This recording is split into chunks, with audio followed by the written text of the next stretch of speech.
दीपावली की शाम थी। हर गली, हर घर, हर छत पर दियों की कतारें जगमगा रही थीं। लोग हंस रहे थे, बच्चे पटाखे चला रहे थे और हर तरफ मिठाइयों की खुशबू फैली थी। लेकिन इस रोशनी के बीच कहीं एक अंधेरा धीरे धीरे पनप रहा था, ऐसा अंधेरा जो किसी की पूरी जिंदगी को निगल जाने वाला था। अरुण पिछले 6 महीनों से मुंबई में नौकरी कर रहा था। आईटी कंपनी का प्रोजेक्ट चल रहा था, इसलिए छुट्टियां मिलना मुश्किल था। उसकी पत्नी रिया लखनऊ में रहती थी। दोनों की शादी को 5 साल हुए थे। हर साल की तरह इस बार भी दीपावली साथ मनाने की उम्मीद थी, लेकिन इस बार ऑफिस का मेल आया, दीपावली पर कोई छुट्टी नहीं। रिया ने फोन किया, अरुण इस बार भी नहीं आ पाओगे? अरुण ने भारी आवाज में कहा, नहीं रिया, बॉस ने साफ मना कर दिया है। इस बार की दीपावली तू अकेले मना ले। रिया ने चुपचाप ठीक है कहा, लेकिन उसके स्वर में निराशा छिपी थी। अरुण ने मुस्कुराने की कोशिश की, अगली बार दोगुनी रोशनी करेंगे, पक्का वादा। फोन रखकर अरुण कुछ देर खिड़की से बाहर देखता रहा, फिर धीरे से बोला, नहीं, इस बार तो सरप्राइज देना ही पड़ेगा। उसने अगले ही पल ट्रेन की टिकट बुक की, किसी को नहीं बताया, न दोस्तों को न रिया को। वो चाहता था कि दीपावली की रात जब वो घर का दरवाजा खोले तो रिया की आंखों में वही चमक दिखे जो उनकी शादी के पहले साल में थी। अगले दिन सुबह वो ट्रेन में था, बैग में मिठाइयाँ, रिया के लिए एक लाल साड़ी और छोटा सा पायल का डिब्बा।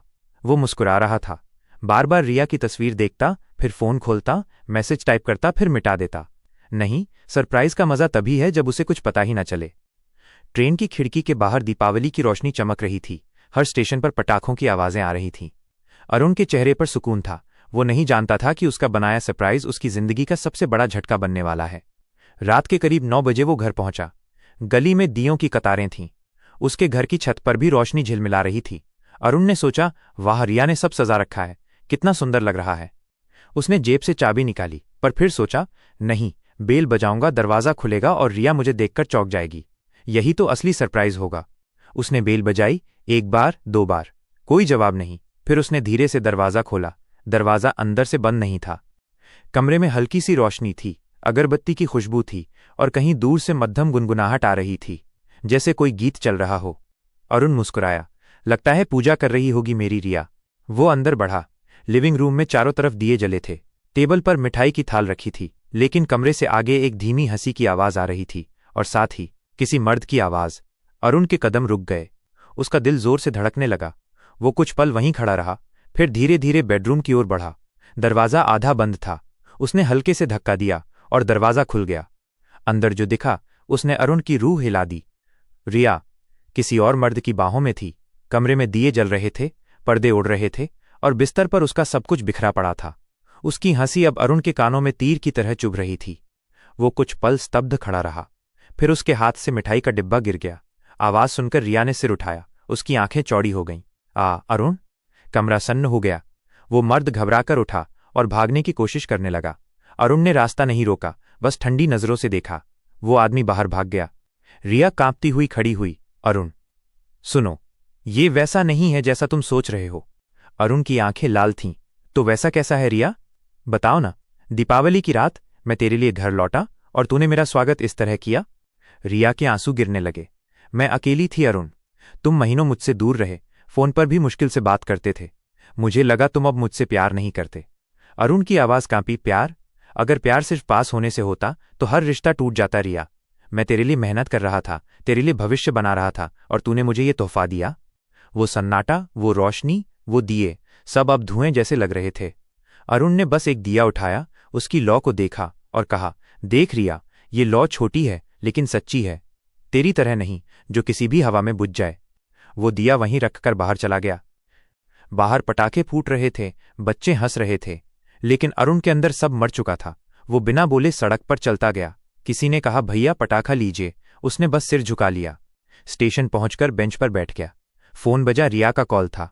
उसने देखा और बंद कर दिया। फिर उसने वही साड़ी और पायल का डिब्बा कूड़ेदान में फेंक दिया।